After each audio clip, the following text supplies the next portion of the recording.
Hi అందరికీ welcome back to our channel. ఈరోజు recipe వచ్చేసి బీట్రూట్ ఫ్రై అండి.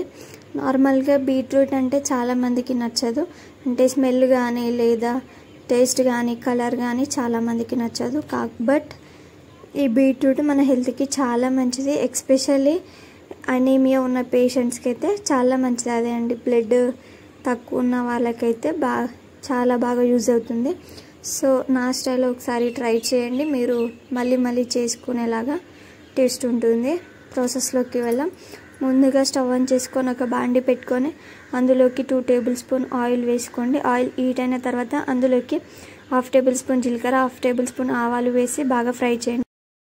ఇప్పుడు నేను మీడియం సైజ్ ఆనియన్స్ని కట్ చేసి అందులోకి వేసుకోండి. వేసుకున్న తర్వాత ఆ ఉల్లిపాయలు కొద్దిగా మగ్గిన తర్వాత అందులోకి 2 రెమ్మల కరివేపాకు వేసి, అలాగే 1/2 టేబుల్ స్పూన్ పసుపు, 1/2 టేబుల్ స్పూన్ అల్లం వెల్లుల్లి పేస్ట్ వేసి పచ్చివాసన పోయేంత వరకు బాగా ఫ్రై చేయండి. ఫ్రై చేసిన తర్వాత అందులోకి బీట్రూట్, క్యారెట్ వేసి బాగా అది మొత్తం కలిపిన తర్వాత అలాగే మూత పెట్టుకొని ఒక 2 మినిట్స్ అలా మగ్గనివ్వండి. మగ్గిన తర్వాత మళ్ళీ ఒకసారి క్యాప్ తీసి కలుపుతూ ఫ్రై చేయండి. అడుగంటకుండా 2 మినిట్స్కి ఒకసారి, 1 మినిట్కి ఒకసారి కలుపుతూనే ఉండండి. ఇలా ముక్క మొత్తం మగ్గి దగ్గరకు వచ్చిన తర్వాత అందులోకి 2 టేబుల్ స్పూన్ కారం, అలాగే 1 టేబుల్ స్పూన్ ఉప్పు వేసి బాగా కలపండి.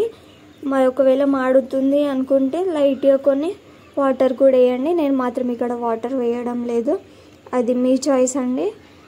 కలిపిన తర్వాత అలాగే ఒక 2 మినిట్స్ కారం అంతా ముక్కలకు పట్టేలాగా బాగా కలుపుతూ ఫ్రై చేయండి. ఫ్రై చేసిన తర్వాత లాస్ట్లో కొత్తిమీర ఉంటే కొత్తిమీర వేసుకొని కలిపేసుకుంటే అయిపోతుందండి. వేడి వేడి బీట్రూట్ ఫ్రై మన హెల్త్కి చాలా మంచిదండి. మన బాడీలో బ్లడ్ పర్సన్ని కూడా చాలా పెంచుతుంది. అలాగే డాక్టర్స్ కూడా బ్లడ్ కోసం ఎక్కువ ప్రిఫర్ చేసేది మాత్రం బీట్రూటే. ఒకసారి ఈ నా స్టైల్లో ట్రై చేసి ఎలా ఉందో కామెంట్ చేయండి. అండ్ మన వీడియోస్ని కొత్తగా చూసేవాళ్ళు లైక్ అండ్ సబ్స్క్రైబ్ చేసుకొని ఒకసారి మన వంటల్ని ట్రై చేయండి. అండ్ ఎప్పుడు మీ సపోర్ట్ మాతో ఉంటే ఇంకెన్నో కొత్త వీడియోస్ మీకోసం ట్రై చేశాను.